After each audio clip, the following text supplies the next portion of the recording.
दोस्तों आज हम आपको इस वीडियो में दिखाएंगे जैक F4 सिलाई मशीन का शटल कैसे बदलते हैं। जो पुराना शटल होता है वो ख़राब है या सही है कैसे चेक करते हैं।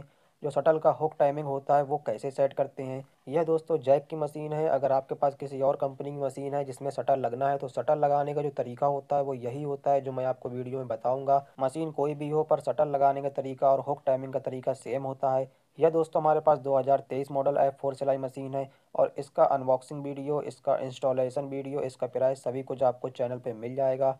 और दोस्तों पुराने मॉडल में और नए मॉडल में शटल लगाने में एक अंतर भी है, यह भी मैं आपको वीडियो में बताऊंगा। तो चलिए दोस्तों शुरू करते हैं। सबसे पहले हम यहाँ पर जो स्क्रू हैं इसको खोल लेंगे और इस प्लेट को निकाल लेंगे। इसके बाद दोस्तों हम जो सोई होती है सोई को खोल के अलग कर लेंगे। और दोस्तों जो फूट होता है जो हमारा बूट इसको खोल के भी अलग कर लेंगे। अब इसके बाद दोस्तों आप देखेंगे यहाँ पर जो है एक स्टॉपर पत्ती लगा होता है। यह दोस्तों आपको खोलना होगा। नीचे साइड से मैं आपको दिखा देता हूँ।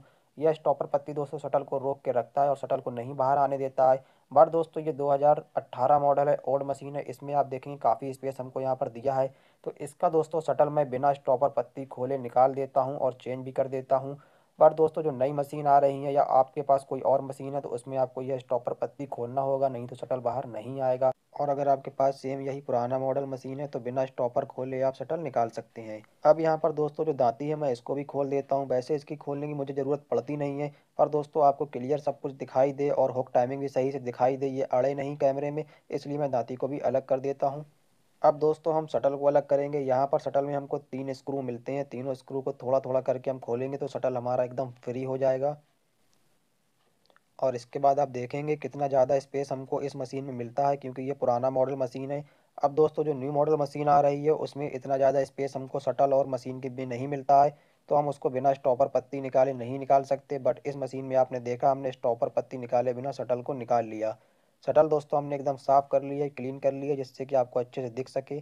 शटल ख़राब है या सही हम कैसे चेक करेंगे। तो शटल आप देख रहे हैं कुछ इस तरह से काम करता है। अंदर का भाग रुक के रहता है स्टॉपर पत्ती से और बाहर का भाग हमारा रन करता है जिसमें हुक लगा होता है जो फंदा उठाता है। यह दोस्तों आप घुमा के देखेंगे एकदम फ्री घूमना चाहिए, कहीं अटकना नहीं चाहिए। इसके बाद दोनों भाग को एक एक हाथ से पकड़ेंगे और हिला के देखेंगे दोनों, जरा भी इसमें लूजिंग तो नहीं है, कहीं एकदम कट कट की आवाज़ तो नहीं आ रही है।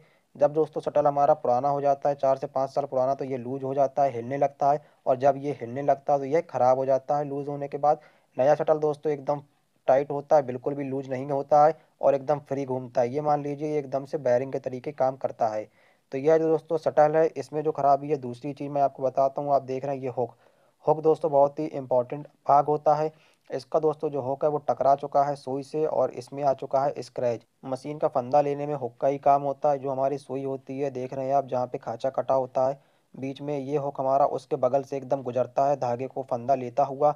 और दोस्तों बहुत नीचे से नहीं गुजरता है, बहुत ऊपर से भी नहीं गुजरता। जो टाइमिंग होती है हुक टाइमिंग आप देख रहे हैं, एकदम ये बीचम बीच से इस जगह से होके निकलता है बिल्कुल पास से और धागे से फंदा उठाता हुआ निकलता है। अगर हुक दोस्तों ख़राब हो जाता है, स्क्रैच आ जाता है, इसमें नोक झड़ जाती है, डैमेज हो जाती है, टकरा जाती है, तो दोस्तों हमारी मशीन बहुत ही ख़राब चलती है, धागा काटती है या फंदा नहीं लेती है। इसके हुक में भी दोस्तों यही हुआ है, ये थोड़ा सा टकरा गया है और इसमें आ गया स्क्रैच। मैं हाथ फेर रहा हूँ तो इसमें स्क्रैच मुझको समझ में आ रहा है। अभी मैं आपको इसकी नोक को किसी कपड़े में टच करके दिखाता हूँ, इसमें बहुत ज़्यादा स्क्रैच आ चुका है। इसको दोस्तों रिपेयर भी किया जाता है, मैं रिपेयर करूँगा भी और उसके ऊपर एक वीडियो भी मैं आपको आगे बना के दिखाऊँगा कि कैसे इस हुक को मैं रिपेयर करूँगा। अभी आप देख रहे हैं यहाँ पर कितना बड़ा स्क्रैच है दोस्तों। यहाँ पर ये धागा इस तरीके से इसमें फंस रहा है कपड़े का। सेम इसी तरीके से दोस्तों हमारा जो सिलाई का धागा होता है नलकी का वो भी इसमें फंस रहा था इसी तरीके से, तो ये धागा काट रहा था और अच्छे से काम नहीं कर रहा था। अब मैं आपको दूसरा शटल दिखाता हूँ जैक F4 का, जो मुझे मशीन में अभी लगाना है। तो ये दोस्तों हमारा जैक F4 का दूसरा शटल है। अभी मैं मशीन में इसी को ही लगा के आपको दिखाऊंगा। और इसका हुक आप देख रहे हैं एकदम प्लेन है बिना स्क्रैच के और ये बिल्कुल भी कपड़े में नहीं फंस रहा है, क्योंकि इसका जो नोक है दोस्तों एकदम सही है और इसके नोक में कोई भी डैमेज नहीं है, एकदम चिकना रखा है, एकदम फ्रेश नोक इसका रखा है। तो ऐसा ही दोस्तों एकदम फ्रेश नोक होना चाहिए, बिना किसी डैमेज के, बिना किसी स्क्रैच के। सुई टकराने से दोस्तों ये नोक खराब हो जाती है, तो दोस्तों हमारा हुक सही से काम नहीं करता है, तो शटल भी हमारा सही से काम नहीं करता है। वैसे दोस्तों ये शटल पूरी तरह सही है, बिल्कुल भी लूजिंग नहीं है, एकदम न्यू शटल है। बट इसका दोस्तों ये हुक खराब हो गया है, तो इसको कैसे रिपेयर करना है इसके ऊपर मैं आगे चल के एक वीडियो जरूर बनाऊंगा। अभी मैं दोस्तों यह शटल जो है दूसरा मेरे हाथ में सही है, इसको मैं आपको लगा के दिखाता हूँ। तो शटल दोस्तों लगाने से पहले आप एक चीज़ जरूर चेक कर लेंगे, यहाँ पर जो रॉड होता है जिसमें शटल लगता है इसमें आता है तेल। इसमें अंदर से दोस्तों तेल आता है जो कि शटल में जाता है और तभी हमारा शटल एकदम स्मूथली काम करता है। तो पहले आप इसको चेक कर लेंगे इसी पोजीशन में। मशीन को आप चालू करेंगे और अच्छे से चलाएंगे स्पीड से और देखेंगे इसमें तेल आ रहा है कि नहीं। अगर दोस्तों इसमें तेल नहीं आता है और शटल में तेल नहीं जाता है तो बहुत बड़ी प्रॉब्लम होती है। शटल सही से काम नहीं करती है, मशीन आवाज़ करती है, मशीन धागा काटती है, बहुत सारी प्रॉब्लम क्रिएट करती है। तो पहले आप चेक कर लेंगे पंप से इसमें तेल आ रहा है कि नहीं आ रहा है। अगर नहीं आ रहा है तो इसके ऊपर भी एक वीडियो मैंने बनाया है, फुल वीडियो है कैसे रिपेयर करना है। उसको आप देख लेंगे, वीडियो डिस्क्रिप्शन में और प्ले लिस्ट में और आई बटन में मिल जाएगा। तो दोस्तों मेरा तो तेल आ रहा है, मैंने इसको रिपेयर किया हुआ है। अब मैं इसमें शटर लगाता हूँ और शटर लगाने का दोस्तों बहुत ही आसान तरीका है। पहले आप इसको अंदर रॉड में लगा देंगे। अगर आपने स्टॉपर पत्ती खोल रखा है तो आप बाद में स्टॉपर पत्ती लगा देंगे। पहले आपको शटर लगाना है, उसके बाद स्टॉपर पत्ती लगाना है। और दोस्तों स्टॉपर पत्ती लगाने के बाद आप शटर को घुमाएंगे और जो अंदर वाला भाग होता है दोस्तों उसको स्टॉपर पत्ती में लाके सटा देंगे कुछ इस तरह से। इसके बाद तीनों स्क्रू हल्के हल्के टाइट करेंगे, फुल टाइट नहीं करेंगे। और जो हमारी सुई होती है सुई को लगाएंगे। सुई का जो प्लेन वाला भाग होता है वो हुक की तरफ रखना है, जो खांचा होता है राइट हैंड की तरफ रखना है, हुक की तरफ रखना है और सुई को बहुत अच्छे से टाइट कर देना है। इसमें दोस्तों मैंने ऑर्गन की 16 नंबर सुई लगाई है और 16 नंबर सुई एक परफेक्ट साइज होता है सभी तरह के कपड़े में चलने के लिए। तो अब हम शटल की सेटिंग करेंगे, जो हुक टाइमिंग है वो सेट करेंगे। अभी आप देखेंगे शटल में हमारी सुई टकरा रही है क्योंकि सेटिंग नहीं है। सेट करने के लिए दोस्तों अंदर से हाथ डालेंगे और शटल का जो बाहरी भाग है उसको अच्छे से ताकत से पकड़ लेंगे और दाहिने हाथ से सीधे हाथ से आप पहिया जो धीरे धीरे घुमाएंगे मशीन का। याद रहे मशीन आपको बंद रखना है। सुई दोस्तों पूरी आप अंदर ले जाएंगे और इसके बाद जब सुई बाहर के साइड ऊपर की तरफ आने लगेगी तब हमारा जो हुक है दोस्तों वो बिल्कुल हमारा जो सुई है उसके सामने होना चाहिए। एक हाथ से आपको दोस्तों शटल का बाहरी भाग पकड़ना है और एक हाथ से आपको मशीन का पहिया घुमाना है। मशीन याद रहे आपकी बंद रहेगी, चालू नहीं होना चाहिए। अब दोस्तों आप देखेंगे धीरे धीरे जो सुई है आपकी ये अंदर साइड जाती है और जैसे ही ये बाहर आती है तो धीरे धीरे हुक इसके पास आता है और फंदा उठा के निकल जाता है। तो कुछ इस तरह से हुक टाइमिंग सेट की जाती है। आप देख सकते हैं बिल्कुल साफ आपको वीडियो में दिख रहा होगा। सुई हमारे अंदर के साइड गई और अंदर के साइड जाने के बाद जब बाहर की तरफ आती है तो हमारा हुक इसके बगल से होके एकदम गुजरता है।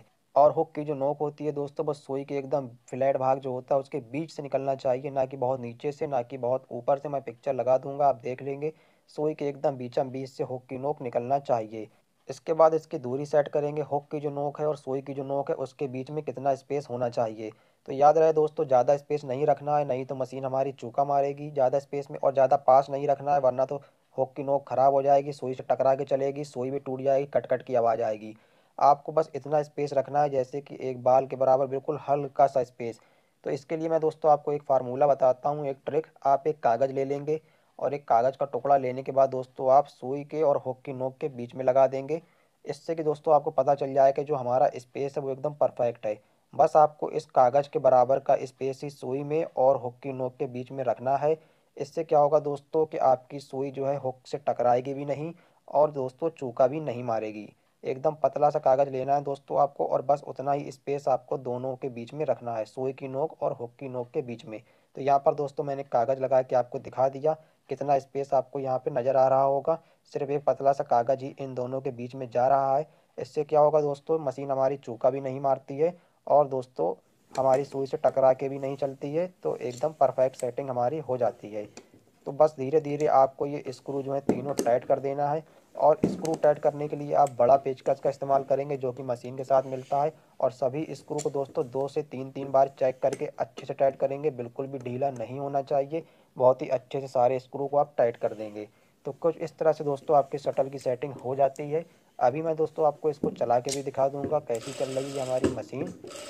दोस्तों अगर आपको जैक का ओरिजिनल शटल नहीं मिलता है तो आप इसमें जुग्गी का ओरिजिनल शटल लगा सकते हैं। मॉडल नंबर दोस्तों आपको वीडियो के लास्ट में मैं बता दूंगा कौन सा मॉडल नंबर जुग्गी का इसमें लगता है। सिलाई मशीन से जुड़ी अगर और भी कोई प्रॉब्लम है तो आप कमेंट करके पूछ सकते हैं, मैं उसका आंसर ज़रूर दूंगा। इस चैनल पर आपको सिलाई मशीन की रिपेयरिंग टिप्स एंड ट्रिक्स सभी तरह के वीडियो मिलते रहते हैं, तो चैनल को सब्सक्राइब जरूर करें। अब हम मशीन को चला के और देख लेते हैं कैसा काम कर रही है।